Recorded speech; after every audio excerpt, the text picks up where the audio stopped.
अगर दुनिया की सबसे ताकतवर देश अचानक से ये कह दे कि उसे अब अंतर्राष्ट्रीय संगठनों की जरूरत ही नहीं है, तो क्या ग्लोबल सिस्टम वैसे ही चल पाएगा जैसे वो पहले चलता आ रहा था? आज हम इसी सवाल से जुड़ी एक बड़ी खबर पढ़ने वाले हैं दोस्तों। जब अमेरिका ने 66 यानी कि 66 इंटरनेशनल ऑर्गेनाइजेशन से बाहर निकलने का फैसला किया है। इस फैसले का असर सिर्फ अमेरिका पर ही नहीं, बल्कि मैं आपको बता दूं कि इसका जो असर है, इस फैसले का असर जो है जलवायु परिवर्तन, मानवाधिकार और वैश्विक सहयोग पर भी पड़ सकता है, जो यूपीएससी और स्टेट पीसीएस दोनों के लिए बेहद महत्वपूर्ण है। आप अपनी स्क्रीन पर देख पा रहे होंगे। तो आप सबका मैं स्वागत करती हूँ। मेरा नाम शिल्पी है और देवघर आईएएस में आप सबका फिर से एक बार स्वागत है। आई होप आप सब स्वस्थ होंगे, मस्त होंगे और बहुत अच्छे से पढ़ाई कर रहे होंगे, क्योंकि इस पढ़ाई में हमारी एक छोटी सी जो मदद है आपके लिए वो निरंतर बनी हुई है, नए नए मॉड्यूल्स के द्वारा, नए प्रोग्राम्स के द्वारा। और वो भाषा हो या फिर विषय हो, दोनों को आसान तरीके से आप तक पहुंचाने का हमारा दायित्व है। तो इसी दायित्व को पूरा करते हुए हम यहाँ पर और एक नया प्रोग्राम लेकर आए हैं, जो आज 9 जनवरी से शुरू हो चुका है। आप देख सकते हैं इकोनॉमी प्रीलिम्स का जो मॉड्यूल है, चाहे वो यूपीएससी हो या वीपीएससी हो या फिर जीपीएससी हो, उन सबको ध्यान में रखते हुए लाया गया है। और ऑनलाइन और ऑफलाइन दोनों मोड्स में आपको अवेलेबल हो जाएगा। इससे संबंधित या किसी भी जो विषय पर या कोई भी प्रोग्राम जो आपको लगता है कि आपको इसके विषय में और जानकारी चाहिए, तो आप हमको यहाँ पर कॉन्टैक्ट कर सकते हैं। ये रहा हमारा कॉन्टैक्ट नंबर। रितेश सर के द्वारा आपको इकोनॉमिक्स मॉड्यूल पढ़ाया जाएगा। फिलहाल आज के टॉपिक पर जंप करते हैं और यहाँ पर हम बाकी की चीज़ों को समझने का प्रयास करते हैं कि किस प्रकार से ये जो टॉपिक है हमारे लिए इतना महत्वपूर्ण क्यों हो जाता है और अमेरिका जो है इतना बौखलाया हुआ क्यों है। देखिए, जब किसी गलत व्यक्ति के हाथ में सत्ता आ जाती है ना, तो उसका मिस यूज ही होता है, मैं तो यही कहूंगी। क्योंकि एक लंबे समय से आप देख रहे हैं, इवन एंट्री पर ही जब दोबारा से डोनाल्ड ट्रंप का जो है चुनाव हुआ और वो जीते, और इसके बाद ही उन्होंने कई सारे ऐसे ऑर्गेनाइजेशन से जो है आप देखेंगे यूएन से संबंधित है, उनसे पहले ही कट ऑफ कर लिया, उनको बेफिजूल माना। तो जब माता पिता को ही, एक बार समझिए, कोई एक संगठन बनाया गया है कि आप कटिबद्ध हैं उसके प्रति करने के लिए काम, लेकिन आप उससे खुद को ऑप्ट आउट कर लेते हैं, तो इससे क्या होगा, बाकी की देश को भी ऐसी प्रेरणा मिलेगी ना। तो इसी कड़ी में आप देखेंगे कि अमेरिका ने जो है ग्रीन एनर्जी से बेसिकली खुद को कट ऑफ कर लिया है। कुछ ऐसे जो अलायंसेस थे, कुछ ऐसे ऑर्गेनाइजेशंस थे जिससे खुद को अलग करके ये बताया है कि देखो, मैं किसी की नहीं सुनता, मैं तो खुला छूट, एकदम खुली छूट है मुझे। तो कुछ इस प्रकार से आप इस बात को समझेंगे कि अमेरिका का 66 इंटरनेशनल ऑर्गेनाइजेशन से बाहर निकलने का जो बहुपक्षीय व्यवस्था से एक दूरी बना ली है, इसका इम्पैक्ट सिर्फ देखिए, कोई भी ग्लोबल चीज होती है ना, जब इन्वॉल्वमेंट की बात होती है बच्चों, तो सिर्फ कोई एक देश उससे प्रभावित नहीं होता। कोई अगर एक व्यक्ति, समझिए इस बात को, ये आपका परिवार है, ठीक है, इस परिवार में 6 से 7 लोग रहते हैं, मान लीजिए 6 लोग रहते हैं, और उनमें से एक कोई विद्रोही निकल जाए, तो इसका इम्पैक्ट इन सब पर भी पड़ेगा। ये अगर बाहर हो गया, इससे क्या, इसका ये बाहर जो भी क्रियाकलाप करेगा उसका इम्पैक्ट आपके घर पे भी तो पड़ेगा। भाई कैसे सरवाइव करेंगे? तो ऐसे ही ग्लोबल है। अर्थ की बात करें, अगर ये इस तरह से जो है ग्रीन एनर्जीज हो या फिर इस तरह की चीज़ें, ऑर्गेनाइजेशंस हो जो ग्लोबल वार्मिंग में जो है ग्लोबल वार्मिंग को बढ़ाने में मदद करे, तो अगर वो इन चीज़ों से अलग होके इसमें अगर इन्वॉल्व होता है, तो ये सारी चीज़ें हमारी अर्थ को बहुत ज़्यादा प्रॉब्लम क्रिएट कर सकती हैं। तो यहाँ पर इन्हीं चीज़ों को हमें समझना है। अमेरिकी डोनाल्ड ट्रंप ने इतने संगठनों से बाहर निकलने का आदेश दिया है। स्पेसिफिकली आप देखेंगे, इनमें से कई ऑर्गेनाइजेशंस ऐसे हैं जो यूएन से डायरेक्टली जुड़े हुए हैं, जो जलवायु परिवर्तन, श्रम, प्रवासन यानी कि माइग्रेशन और सामाजिक जो पॉलिसीज है उन पर काम करते हैं। इसने उसको खुद को वहां से ऑप्ट आउट कर लिया है। और अमेरिकी विदेशी विभाग कहता है कि ये एजेंसियां ऐसे एजेंडों पर काम कर रही थी जो अमेरिका के लिए राष्ट्रहित के खिलाफ है। अगर साधारण और उन शब्दों में सुने, जैसा कि डोनाल्ड ट्रंप ने कहा है, तो इसको बेफिजूल माना है और बेबुनियाद माना है। उनको लगता है कि ये किसी एक मोनोपोली के हिसाब से ये सारे संगठन चलते हैं, मतलब कोई एक बेस पर ये संगठन चलते हैं, हम उनको नहीं मानते, क्योंकि हमारे जो है नेशन के हित के खिलाफ ये काम करते हैं, तो हम इसको नहीं मानते, क्योंकि हमारी ग्रोथ कहीं ना कहीं इकोनॉमिकली इससे रुक जा रही है। तो उनका मानना ये है कि अगर वेनेजुएला के राष्ट्रपति को अगवा करके और वहाँ के तेल टैंकरों को जो है अधिकतम कंज्यूम करके वो अगर इस तरह से करते हैं तो अपने देश को बचा पाएंगे। स्पेसिफिकली वो व्यक्ति स्वार्थी हो चुका है और सिर्फ अपने देश के अलावा किसी के बारे में सोच ही नहीं रहे हैं, अगर आप देखेंगे, क्योंकि उन्होंने तो कह दिया है कि ग्रीनलैंड पर कब्जा कर लेंगे तो पूरे अमेरिका के जो देश के जो सदस्य हैं सबको ग्रीनलैंड ले जाएंगे जब इस तरह के पॉल्यूशन और चीज़ें खत्म होना शुरू हो जाएंगी, है ना। फिलहाल ये तो हास्यास्पद था। बुधवार को यानी कि मेरे ख्याल से 8 तारीख को ही ट्रंप ने क्या किया है कि एक एग्जीक्यूटिव ऑर्डर के तहत अमेरिकी विभागों को जो है निर्देश दिया, कहा कि 31 संयुक्त राष्ट्र से जुड़े संगठन और 35 गैर यूएन जो यूएन से संगठित जो संगठन नहीं है वो अपनी उसमें जो उनका इन्वॉल्वमेंट था उससे वो खुद को दूर करते हैं, वहां पर वो फंडिंग नहीं देंगे, जितनी जल्दी हो सके वो इसको समाप्त करना चाहते हैं। इस जो बीच का ये जो उनका एग्रीमेंट हुआ था उसको समाप्त कर रहे हैं वो, ठीक है। तो ट्रंप ने ये सब चीज़ें की हुई हैं। इसके बाद यहाँ पर व्हाइट हाउस के बयान के अनुसार, व्हाइट हाउस से जब यह बयान आया तो ये फैसला जो है अमेरिका के बहुपक्षीय सहयोग इनकी मल्टीलेटरल कॉपरेशन से पीछे हटने की प्रक्रिया को और तेज कर देता है। जब वो इस तरह से संगठनों से खुद को अलग करते हैं तो कहीं ना कहीं दूसरे देशों को ये राह दिखा रहे हैं कि देखिए आज हम कर रहे हैं कल आप ये कर सकते हैं। अगर ये सब करने लगेंगे तो यूएन की तो जो है जो उसकी वैल्यू है वो तो समाप्ति हो जाएगी। इस प्रकार से डब्ल्यूएचओ से खुद को अलग कर लिया, डब्ल्यूटीओ के नियमों का वो उल्लंघन कर रहा है इस तरह से 500% टैरिफ की बात करके। तो ये सारी चीजें तो उसने करके प्रूव कर दिया है कि हम इसमें खुद को नहीं मानते हैं। ये संगठन जलवायु परिवर्तन से संबंधित है, पर्यावरण संरक्षण से संबंधित है, आतंकवाद रोधी प्रयासों से संबंधित है और मानवाधिकार जैसे क्षेत्रों पे काम कर रहे हैं। आप समझिए, जलवायु परिवर्तन किसी एक जो है देश का विषय नहीं है, पूरे विश्व का, पूरे ग्लोब का विषय है। अगर यहाँ पर ये हटके अपनी मनमर्जी से काम करेगा तो क्या बाकी विकासशील देश या और जो विकसित देश हैं उनको दिक्कत नहीं होगी। पर्यावरण संरक्षण, अब ये जो है अमेरिका इतना ज़्यादा फंडिंग इन ऑर्गेनाइजेशंस को देता था, जब वो वहाँ से चला जाएगा, फंडिंग नहीं देगा तो कहीं ना कहीं इकोनॉमिकली बाकी देशों को भी प्रेशर पड़ेगा इन चीज़ों को कंटिन्यू करने में। तो बाकी देश जब इन चीज़ों को करने में उन पर प्रेशर पड़ेगा तो वो भी छोड़ना चाहेंगे, क्योंकि वो उतनी फंडिंग नहीं दे पाते हैं इसमें, इन ऑर्गेनाइजेशंस में, ठीक है। तो ये सारी चीज़ें, अब सोचिए आतंकवाद रोधी प्रयासों के लिए जो ऑर्गेनाइजेशंस वगैरह बने उनसे भी अलग कर देगा। इसका मतलब है कहीं ना कहीं इनडायरेक्टली अब आतंकवाद का भी जो है सपोर्ट कर रहे हैं। भाई इसका क्या मतलब है? अगर आप किसी बुरी चीज़ के अगेंस्ट यहाँ पर उसका यहाँ पर किसी अच्छी चीज़ के लिए आप साथ नहीं हैं, यानी कि आतंकवाद रोधी जो प्रयास किए जा रहे हैं उसमें अगर आप इन्वॉल्व नहीं हैं तो इसका मतलब है आप उसको सपोर्ट कर रहे हैं। इसका मतलब है आप अकेले जो है चना भोड़ने चले हैं पूरे अपने देश का। तो कल को अगर आप पे कोई आपत्ति आएगी तो मुझे नहीं लगता कि कोई और देश उनको इस प्रकार से मदद कर पाएगा जो ये हरकतें अभी कर रहे हैं। और एक व्यक्ति पूरे परिवार का, उसी प्रकार से एक व्यक्ति पूरे देश का विनाश कर देता है। कहते हैं ना, विनाश काले विपरीत बुद्धि। यही स्थिति अभी अमेरिका की डोनाल्ड ट्रंप के द्वारा दिखाई दी जा रही है, ठीक है। कार्यकारी आदेश और वापसी का जो दायरा है यहाँ पर अमेरिका ने जो है कह रहा है कि ये 66 जो इंटरनेशनल संगठन है इनसे खुद को ऑप्ट आउट कर रहा है। अपनी भागीदारी, आर्थिक मदद उसने रोक दी है जो फंडिंग इसमें करता था। अमेरिका का ये कहना है कि इससे ज्यादातर संगठन जो है संयुक्त राष्ट्र से जुड़े हुए हैं जो मुख्य रूप से काम करते हैं जलवायु परिवर्तन, लेबर से जुड़े नियम, सामाजिक विकास, नीति बनाने और सलाह देने जैसे क्षेत्रों में ये काम करता है, उनसे उसको जो है अलग कर रहा है, ठीक है। अमेरिका का कहना है कि ये संस्थाएं अब उनके लिए जरूरी नहीं है, यानी कि अमेरिका ये कह रहा है कि जिन अंतरराष्ट्रीय संगठनों से वह बाहर निकल रहा है ना, बेसिकली ये संगठन करते क्या थे पहले तो हमें ये समझना है। जैसे ये ज्यादातर जो है यूएन से जुड़े थे, ये काम करते थे, जैसे कि जलवायु परिवर्तन पर, मजदूरों के नियमों पर अभी हमने देखा, ठीक है, समाज के विकास पर, सरकारों की नीति पर सलाह देने के लेकर। तो अमेरिका को इस पे आपत्ति क्यों है? तो अमेरिका को आपत्ति क्या है इसमें? अमेरिका कहता है कि अमेरिका सरकार का जो सीधा सीधा कहना है वो ये कहना है कि कुछ संगठन अब जरूरी नहीं है, यानी कि वही काम जो है दूसरी संस्थाएं भी कर रही है तो हम पर्टिकुलर संस्था को क्यों ज्वाइन करें। कुछ ठीक से काम नहीं कर रही है, अमेरिका का ऐसा कहना है, जैसे पैसे और समय का पूरी बर्बादी कर रही है, इससे अमेरिका को लॉस हो रहा है इनकी इकोनॉमी में, इसलिए वो इसमें इन्वॉल्व नहीं होना चाहते। कुछ संगठन अमेरिका के हितों के खिलाफ काम करते हैं, ऐसा अमेरिका ने कहा है। उनके फैसले या नीतियां उनसे मैच नहीं हो रहे हैं। अमेरिका की आजादी यानी कि संप्रभुता और प्राथमिकताओं से वो मेल नहीं खाते हैं, इसलिए यहाँ पर वो इस वजह से अमेरिका इनसे खुद को अलग करने का फैसला लिया है, ठीक है।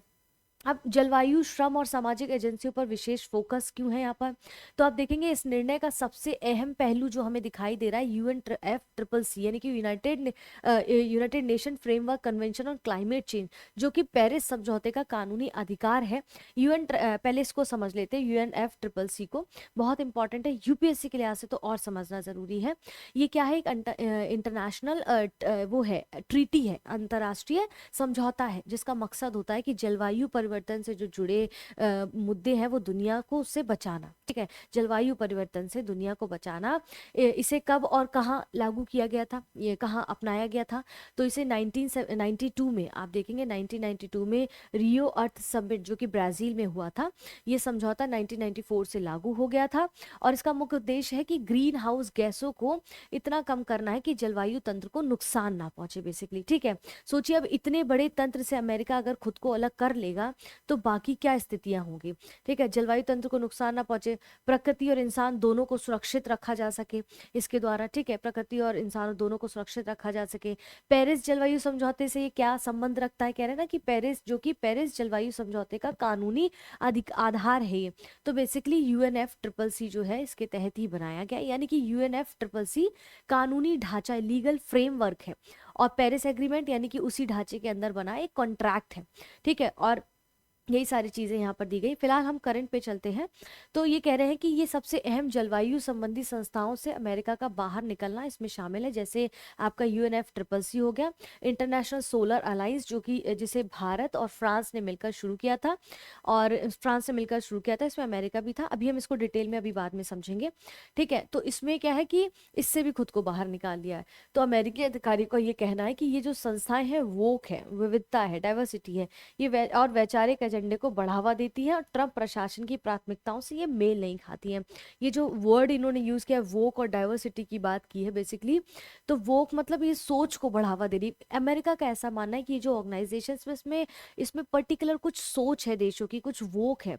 ठीक है, सोच को कोई बढ़ावा दे रही है, यानी कि सामाजिक मुद्दों पर ज्यादा जोर दे रहे हैं, जैसे पहचान, बराबरी, समावेश, उनके हिसाब से उनके लिए रिलेवेंसी नहीं है। ठीक है, डाइवर्सिटी की बात करें कि अधिकारियों का कहना है कि ये जो संस्थाएं हैं वो डाइवर्सिटी को की बात करी, ज्यादा उन पर जोर दे रही है, यानी कि नीतियों में वैचारिक सोच यानी कि आइडियोलॉजी शामिल है। अमेरिका का ऐसा मानना है कि ये जो नीतियां बनाई जा रही है इसमें पर्टिकुलर देश की आइडियोलॉजी शामिल है जो हमारे देश के लिए काम नहीं करती है, और नीतियों में वैचारिक सोच जो ये शामिल है, इस कारण से हम इसको अलग करते हैं। तो अमेरिका को इसमें दिक्कत क्या है बेसिकली? तो ट्रंप का जो प्रशासन है उसका मानना है कि उन मुद्दों पर ज्यादा ध्यान देना उनके अनुसार मुख्य कामों से खुद को भटकाना है, इसलिए उससे वो बाहर होते हैं। उनकी सरकार की जो नीतियां हैं, प्राथमिकताएं हैं, उससे मेल नहीं खाती हैं। ठीक है, ये सारी चीजें यहाँ पर अमेरिका ने कही है। ठीक है, अब यहाँ पर स्पेशल वही focus climate, labour and social agencies पर उन्होंने कहा है। So called woke ideas, diversity, ideological agendas which do not align with the priorities of the Trump administration. तो उनको लगता है कि उनके एडमिनिस्ट्रेशन के हिसाब से मैच ही नहीं करता है, मतलब हम मैच ही नहीं करते उन ऑर्गेनाइजेशन में। सीरियसली, आपने एक समय पर एक राष्ट्रपति आता है, उसने वहां पर साइन किया, उसमें ट्रीटी पे अग्रीमेंट दिया, और आप अचानक से आके कहते हैं कि वो हमारे लिए काम ही नहीं करती है। आप सोचिए बाकी देशों का जो होगा वो होगा, अमेरिका का क्या होगा अगर जिस तरह की वो, आप सोचिए थर्ड वर्ल्ड वॉर की स्थिति नहीं है, कैसे अलग अलग देश जो है रशिया से ऑयल मंगाने की होड़ में अपने शिप रात में भेज चुके हैं। वहां से एक शिप भी जो है अमेरिका ने पकड़ लिया है रशिया के फ्लैग के साथ। तो ये सारी चीजें मतलब बहुत ही आप देखेंगे कि अगर प्रथम विश्व युद्ध, द्वितीय विश्व युद्ध की स्थितियां देखें, युद्ध किस लिए होते हैं? युद्ध देखिए हमेशा बुरी चीज के लिए नहीं होता, कुछ अच्छी चीजों के लिए भी वॉर होते हैं, ट्रीटी वॉर होते हैं, लेकिन यहाँ पर एक भूख के लिए जो है युद्ध हो रहा है, मतलब तेल की रणनीतियों के लिए, और किस प्रकार से ज्यादा कंजप्शन किया जा सके प्रकृति का, इसको लेकर एक होड़ मची हुई है। और आने वाले समय पे देखिएगा एक होगा वाटर वॉर, जहाँ पर पानी के लिए बहुत बड़ा युद्ध होगा, जिस प्रकार से पानी की वेस्टेज हो रही है। और आप सबसे दरख्वास्त है, रिक्वेस्ट है कि प्लीज पानी की बचत करिए। ये नहीं कि पानी का बिल आता है इसलिए आप बचा रहे हैं, नहीं, वैसे भी पानी बिजली की बचत करना सीखिए। हम छोटे स्तर से अगर इनको शुरू करेंगे, और अगर हम ये सोचेंगे हाँ हमारे करने से क्या होगा, हमारे करने से ही होगा, बूंद बूंद से ही घड़ा भरता है। अगर आप प्रकृति की इज्जत नहीं करेंगे तो प्रकृति भी बदले में आपको नहीं देगी। ठीक है, इसका उदाहरण आप देख सकते हैं। मैं मुद्दे से भटक रही हूँ, लेकिन सब ये जो है टॉपिक है, ये मुद्दा सब कनेक्टेड है, समझिए। आपको आपको हर एंगल से सोचना पड़ेगा एक एस्पिरेंट होने के नाते।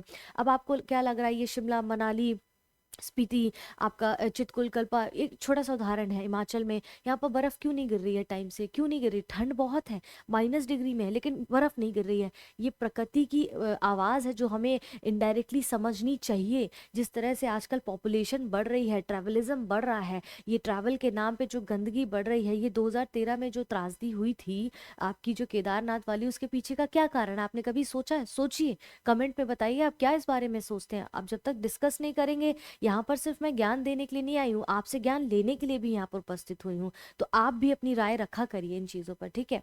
तभी तो आप वाइड एंगल पर सोच पाएंगे। आईएसए क्या है बेसिकली कहे तो इंटरनेशनल सोलर अलायंस है, ये एक अंतर्राष्ट्रीय ऑर्गेनाइजेशन है, सेम वैसे जैसे UNFCCC है उसी प्रकार से, और उसके साथ साथ ये भी है।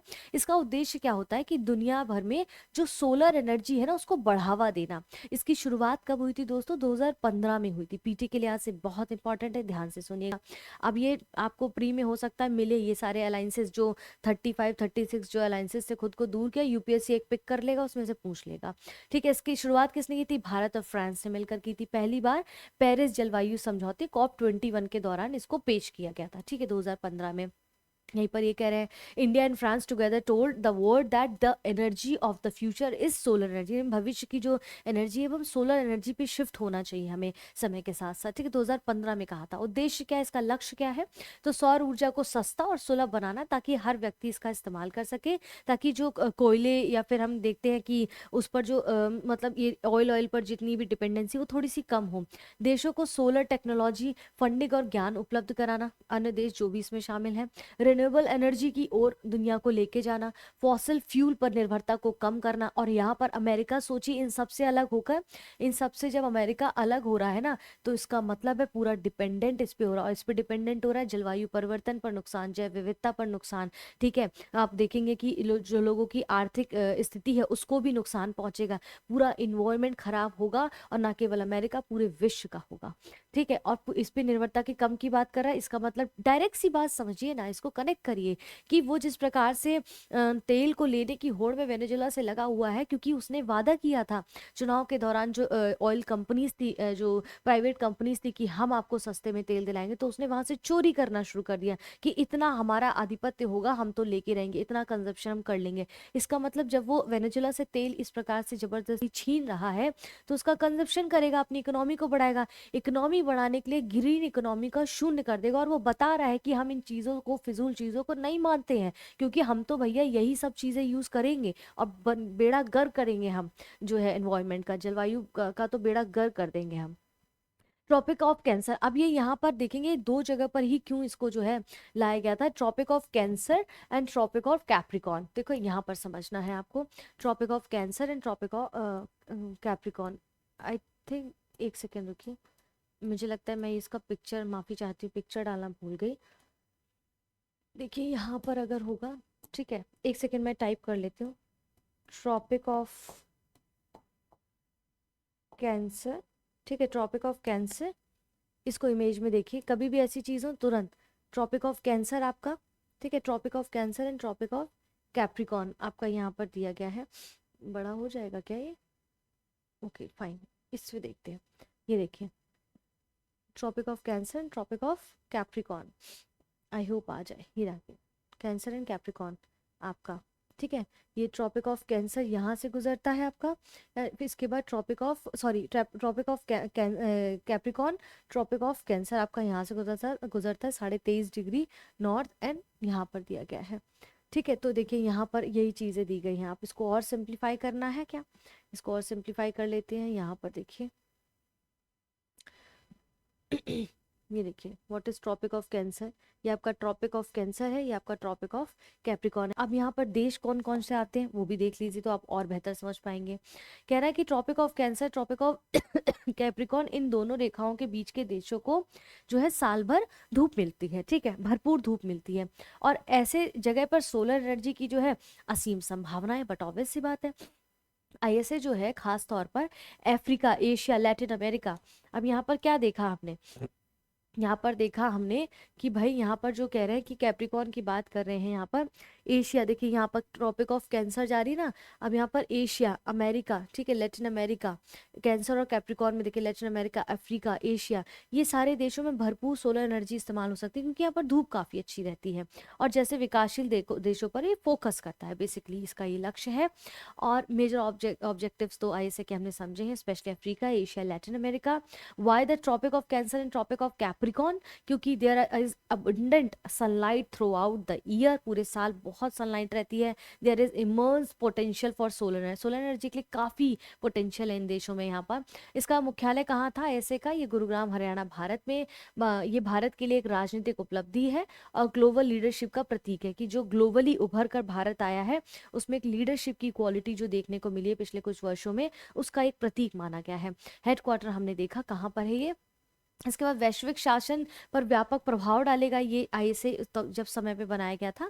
ये फैसला ट्रंप के पहले कार्यालय के दौरान कहा गया कि समान निर्णयों की कड़ी का हिस्सा है जिससे अमेरिका पहले ही बाहर हो चुका है। ऐसे बहुत से ऑर्गेनाइजेशन है जिससे अमेरिका जो है बाहर कर चुका है खुद को, जैसे WHO से, ठीक है, ह्यूमन जो है यूएन ह्यूमन राइट्स काउंसिल हो गया, यूनेस्को हो गया। अमेरिकी फंडिंग बंद हो जाएगी तो क्या होगा? बहुत सारे कार्यक्रम जो है अंतर्राष्ट्रीय संगठनों में जो फंडिंग बड़े लेवल पर करता था वो कार्यक्रम बंद हो जाएंगे। कर्मचारियों की छटनी, भाई फंडिंग कम हो जाएगी तो लोगों की जरूरत कम महसूस होने लगेगी कि जो लोग काम करता है वहां पर उनको निकाल दिया जाएगा। तो बहुत बड़ा हर छोटे छोटे स्तर पर इम्पैक्ट पड़ता है इन चीजों का। विशेषज्ञों का ये मानना है कि अमेरिका की ये गैर मौजूदगी में निम्न क्षेत्रों में वैश्विक सहयोग कमजोर हो सकता है, जैसे जलवायु परिवर्तन, ठीक है, मानवीय जलवायु परिवर्तन वगैरह कमजोर हो सकता है। कहने का मतलब है कि जब वो इससे निकलेगा, इसमें फंडिंग नहीं करेगा तो बाकी लोगों की इच्छा भी हटने की होगी। फालतू, भाई हम क्यों फालतू में फंडिंग करें जब तुमको ही पूरे विश्व की नहीं पड़ी है, पूरे एनवायरनमेंट की नहीं पड़ी, तो हम भी क्यों करें? तो जलवायु परिवर्तन का जो ये मोर्चा निकाला, एक संगठन है उसको बचाने का, वो कमजोर पड़ेगा। मानवीय सहायता कम मिलेगी, विकास वित्त डेवलपमेंट फाइनेंस भी जो है कम होगा, तो मोनोटोनस तो चीजें वहां पर होंगी ही, ठीक है। अब परीक्षा के लिए हमें याद रखना है कि ये टॉपिक जो है इतने इंपॉर्टेंट क्यों है, इसको थोड़ा सा ध्यान रखना होगा। जैसे UNFCCC हमने जो देखा 1992 में अपनाया गया, ये वही पेरिस जलवायु समझौते का एक कानूनी आधार है, हमने देखा ये हमारे लिए बेहद इंपॉर्टेंट हो जाएगा। इंटरनेशनल सोलर अलायंस की शुरुआत जो है 2015 में भारत और फ्रांस ने, अमेरिका के जो है दुनिया के सबसे बड़े ऐतिहासिक ग्रीन हाउस उत्सर्जन में शामिल है, ठीक है। और अमेरिका की फंडिंग कटौती से UN एजेंसियों की कार्यक्षमता पर गहरा असर पड़ेगा। ये सारे मेंस और पीटी दोनों के लिए बहुत बहुत, और आने वाले समय पे आप देखिएगा कि कैसे जो इकोलॉजी इन्वायरमेंट है, और अब शुरू भी हो चुका है कई वर्षों से, आप देख रहे होंगे UPSC का फेवरेट पार्ट बन गया है और होना भी चाहिए। इतनी सजगता, इतनी जागरूकता हमें एज एस्पिरेंट, जब हम एक प्रशासन में जाएं तो हमें पता होना चाहिए ये सारी चीजें, ठीक है। इसके बाद important facts of exam UPSC state, हमने यहाँ पर ये सारी चीजें को देखा है, ठीक है। तो ये सारी चीजें क्या है हमारे लिए बहुत इंपॉर्टेंट है, जो भी चीजें इसमें US की फंडिंग है, ठीक है, ये ISA जो है legal basis of Paris climate change agreement है, इसके बारे में पता होना चाहिए। अलाइंसेस कब आए, ये कुछ ऑर्गेनाइजेशंस है उनके बारे में पता होना चाहिए। खुद भी सर्च करिए कि क्या आया है, किन किन पर। देखिए US की गवर्नमेंट ने उनकी साइट पे ही पढ़ा है कि किस किस ऑर्गेनाइजेशन से खुद को ऑप्ट आउट किया है, वो सारी चीज़ें देखिए। फिलहाल के लिए इस वीडियो को मैं यहाँ समाप्त करती हूँ। आई होप आपको चीज़ें समझ आ रही होंगी, क्योंकि ये मात्र वीडियो नहीं है, ये साधन है ज्ञान का जो आप तक पहुँचाया जा रहा है। इतनी मेहनत करके इसका इस्तेमाल करिए, भरपूर, फ्री ऑफ कॉस्ट है। फ्री में जहाँ से ज्ञान मिले ना, ले लेना चाहिए, तो फ्री ऑफ कॉस्ट है, बिल्कुल लेते रहिए। बाइलिंगुअल है। आई होप आपको चीज़ें समझ आ रही हैं तो प्लीज़ वीडियो को लाइक करें, वीडियो को अपने दोस्तों के साथ या अपने सोशल मीडिया हैंडल्स पर शेयर करें, चैनल को सब्सक्राइब करना ना भूलें। द रीज़न सब्सक्राइब करने का, क्योंकि आपको टाइमली नोटिफिकेशन मिलेगा और इतने इंटरेस्टिंग टॉपिक को इंटरेस्टिंग वे में समझने का एक बहुत अच्छा मौका भी मिलेगा। तो फिलहाल के लिए यहाँ पर मैं आपसे गुड बाय कहती हूँ। कल मिलते हैं एक और नए टॉपिक के साथ। तब तक के लिए अपना ध्यान रखें, अपनों का ध्यान रखें। जय हिंद, जय भारत।